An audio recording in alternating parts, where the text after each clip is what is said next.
Oke, langsung saja kita membahas bagaimana cara jual beli tanah beserta balik namanya. Untuk proses jual beli tanah ini kita bahas tentunya agar dipahami para penjual ataupun pembeli. Langsung saja yang pertama kita cek ini yang harus diperhatikan. Pertama, cek harga tanah tersebut. Kita lihat dulu harga pasarnya berapa. Setelah itu kita cocokkan juga sesuai dengan harga NJOP atau tidak. Nah, harga NJOP ini biasanya tidak sama dengan harga pasar, karena harga NJOP ini harga ketentuan dari kantor pajak, dan biasanya kalau di desa-desa ini lebih sedikit harga NJOP-nya supaya beban yang dibayarkan oleh wajib pajak agar sedikit. Nah, biasanya kebanyakan mengacu pada harga pasar, kecuali kalau di kota-kota harga NJOP ini biasanya mendekati real.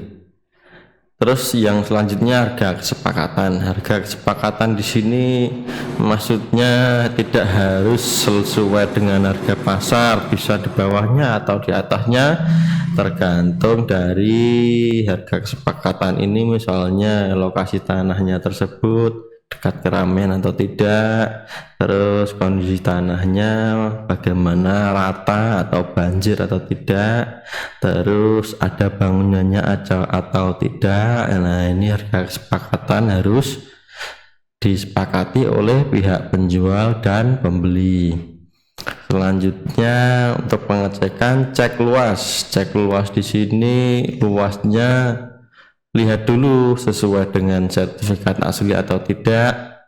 Nah, apabila di sertifikat tertulis sekian, akan tetapi setelah diukur manual atau ukuran biasa kita ya, bukan petugas BPN ya, kita ukur panjang kali luasnya, kok selisihnya sangat banyak, itu wajib kita pertanyakan dengan si pemilik tanah, apakah batas-batas tersebut masih sesuai dengan yang lama atau sudah bergeser.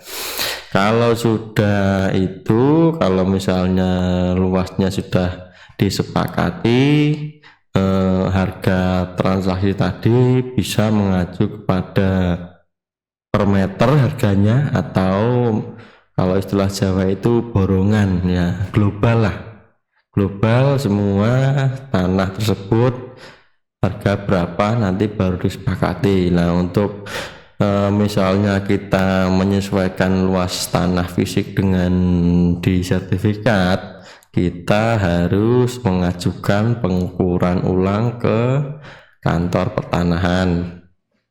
Langsung saja ke poin selanjutnya, cek sertifikat. Selanjutnya yaitu status tanahnya. Kita cek dulu status tanahnya di sertifikat, apakah tertulis pekarangan atau tertulis sawah atau tertulis tanah tegal atau tanah pertanian kering.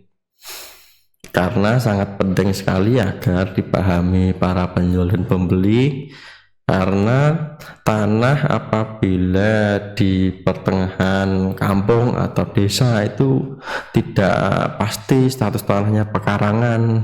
Nah, itu menjadi permasalahan di selanjutnya, karena palihan hak jual beli itu kalau misalnya tanah tegal atau sawah itu tidak bisa dijual ke luar daerah. Nah, itu harus dipahami. Untuk lebih detailnya nanti kita bahas di video lain. Nah, selanjutnya kita cek sertifikat tersebut terdapat royah atau tidak. Maksudnya terdapat hak tanggungan dari bank atau tidak.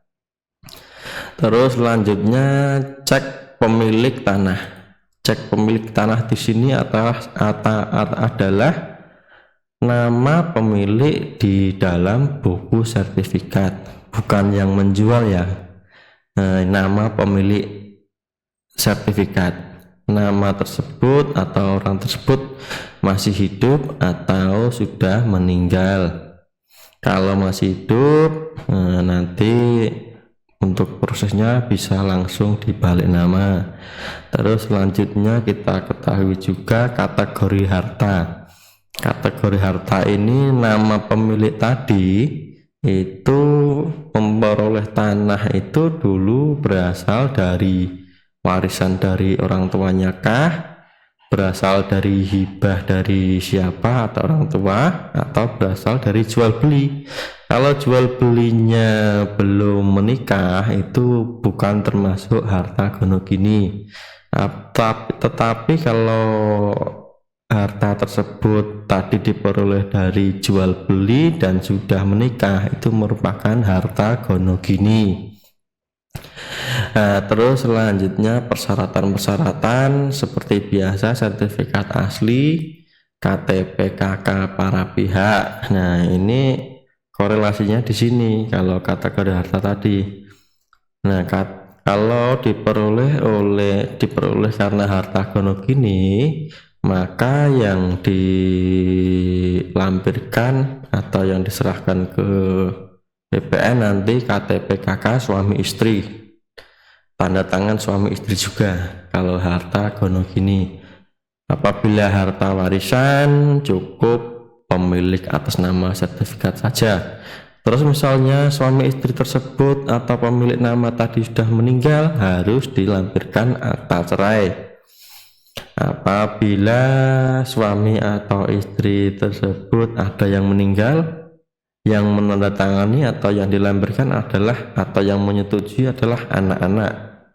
Nah, itu persyaratan-persyaratannya. Selanjutnya pajak bumi bangunan seperti biasa. Terus lain-lain ini misalnya ada keterangan yang berbeda dari nama yang lama atau yang baru. Lain-lain ini bisa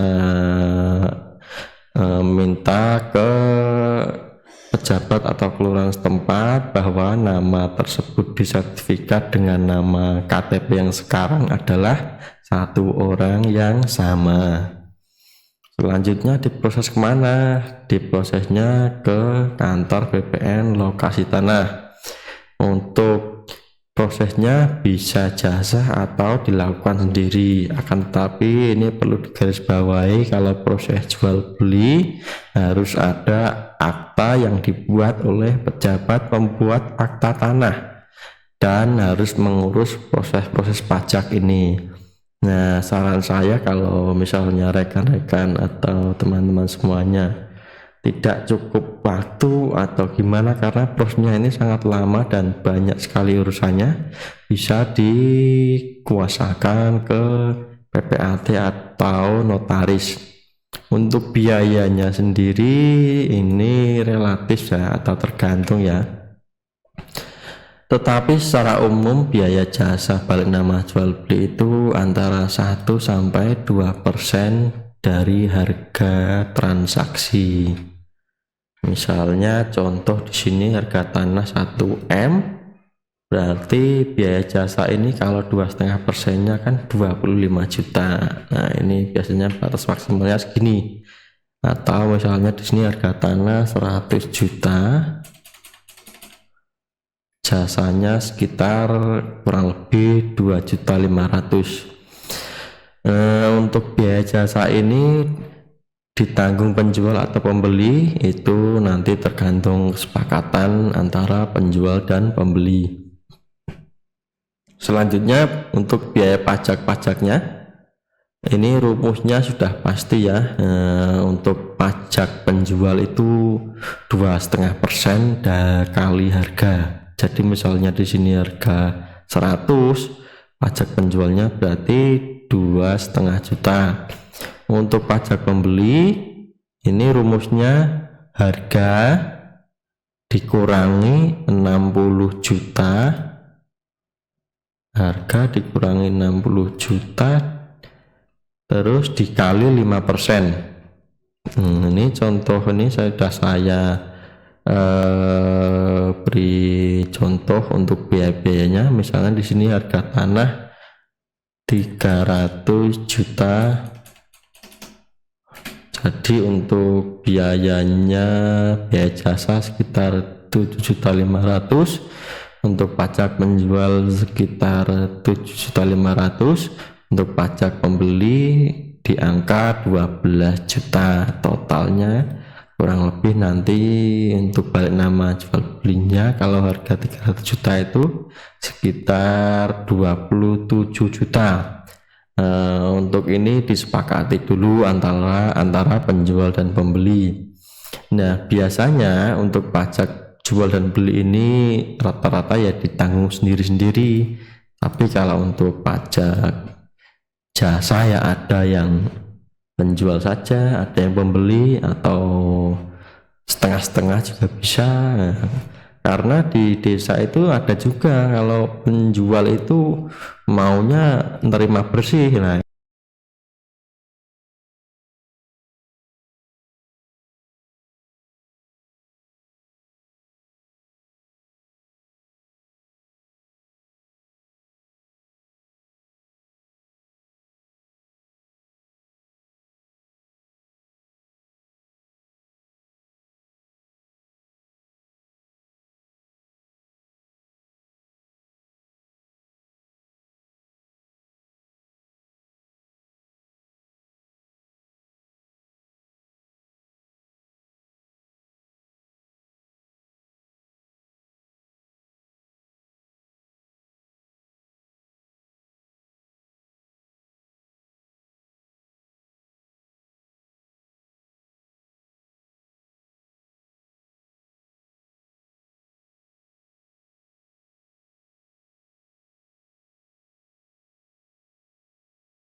Oke, sekian. Terima kasih kepada teman-teman atau rekan-rekan yang sudah menonton video saya.